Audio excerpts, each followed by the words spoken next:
हाँ, सभी उसमें थोड़ा सा ध्यान देंगे। अब ये प्रैक्टिकल हम केमिस्ट्री का कराने जा रहे हैं। इस केमिस्ट्री के प्रैक्टिकल में सबसे पहले देखेंगे, एक हम जो है अपने सबसे पहले बर्नर को हम जलाएंगे और जलाने के बाद हम मैग्नीशियम धातु के टुकड़ों को लेते हैं, इसको हम हीट करते हैं, गर्म करते हैं, देखते हैं गर्म करने से कैसी ज्वाला देता है, ये कैसे गर्म करता है। आप लोग देख पा रहे हैं ना कि अभी देखना कितनी तेज़ जलेगा, ये बिल्कुल नीली और सफ़ेद लौ के साथ जलता है। ये राख हमें प्राप्त हो रही है। मैग्नीशियम धातु सभी बच्चों को मैंने दिखाया है, मैंने विद्यालय में इसका प्रैक्टिकल भी कराया है। इसका एटॉमिक नंबर 12 होता है। अब नेक्स्ट प्रैक्टिकल हम देखते हैं आकर के।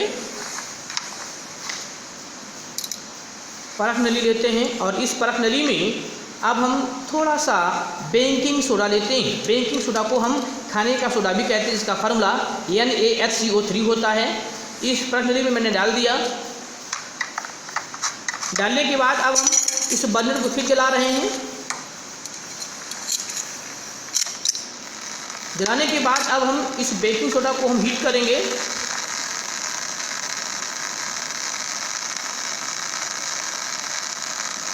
गरम कर रहे हैं। शायद गरम करने से ये हल्का सा वाष्पित होगा और इसके बाद CO2 गैस देगा। CO2 गैस की एक पहचान है। ये टेस्ट हम CO2 गैस की पहचान करने के लिए करा रहे हैं कि गर्म करने से अगर हम इस प्रणाली के मुंह पर अगर हम इसमें माचिस की तीली जलती हुई ले जाएंगे तो ये वो बुझ जाएगी। ये पहचान है कि कार्बन डाइऑक्साइड कैसे प्राप्त होती है। अगर माचिस की तीली जो है हम इसके मुंह पर ले जाएंगे तो बुझ जाएगी, तो सिद्ध ये हो जाता है कि हाँ, ये जो है बेकिंग सोडा कार्बन डाइऑक्साइड दे रहा है।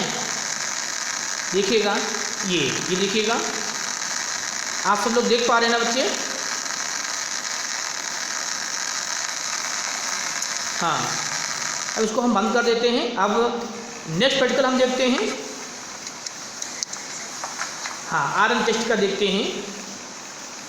बफर विलेन हम बनाएंगे, अभी आपको दिखाएंगे कि बफर विलेन कैसे बनता है। ये एक आयरन की कील है, लोहे की कील है, और ये जो विलेन है ये कॉपर सल्फेट सॉल्यूशन है। यही कहते हैं, आप लोगों ने पढ़ा भी होगा कि जब हम किसी भी धातु की छड़ को उसी धातु के विलयन में अगर हम डुबोते हैं तो देखते हैं इसके pH मान में क्या परिवर्तन आता है। तो पहले हम देखेंगे कि कॉपर सल्फेट का कितना टेम्परेचर है, ये चीज़ क्लियर होगी। 192, शायद 192 जाएगा। अगर हम लोहे की कील डालते हैं तब देखते हैं कितना जाएगा, बढ़ेगा 1 पॉइंट शायद बढ़ेगा, 193 पहुँचेगा। आप वेट कीजिएगा थोड़ा सा, क्योंकि आयरन के जो कण होते हैं और जो इस विलयन जो हमारा कॉपर सल्फेट का जो विलयन है, थोड़ा सा टाइम लगेगा। सभी लोग ध्यान दें बच्चे।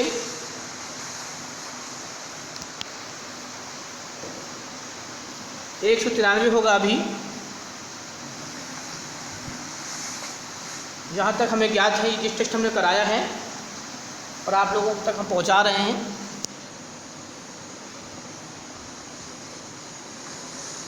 थोड़ा सा टाइम लगेगा बेटा।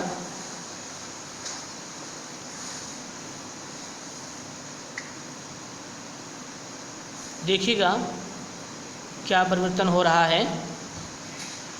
हाँ, 193, देखिएगा रीडिंग आ गई 193, बढ़ गया ना। ये जो आपका बना हुआ है ये बफर सॉल्यूशन बना हुआ है, बन गया है।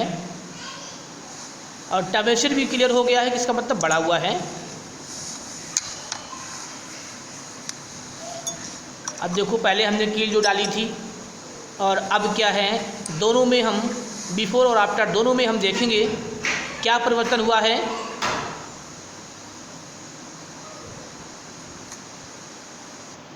ये देखिएगा,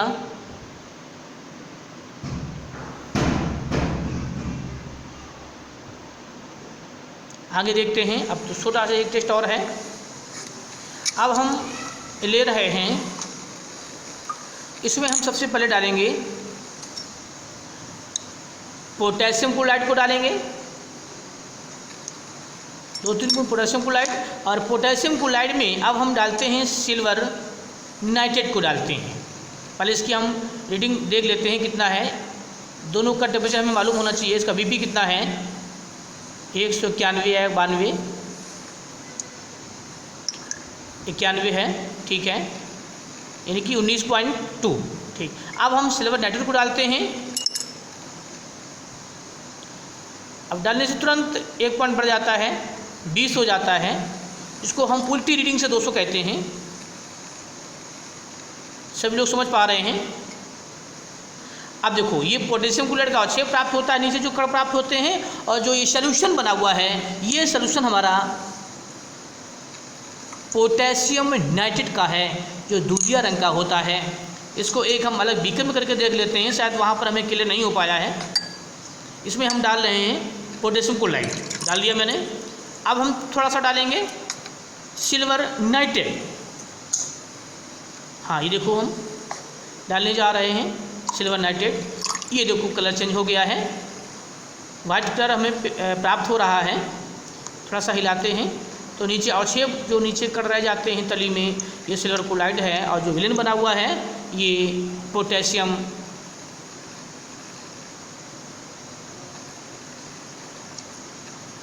हाँ देखिएगा, ये पोटेशियम नाइट्रेट है।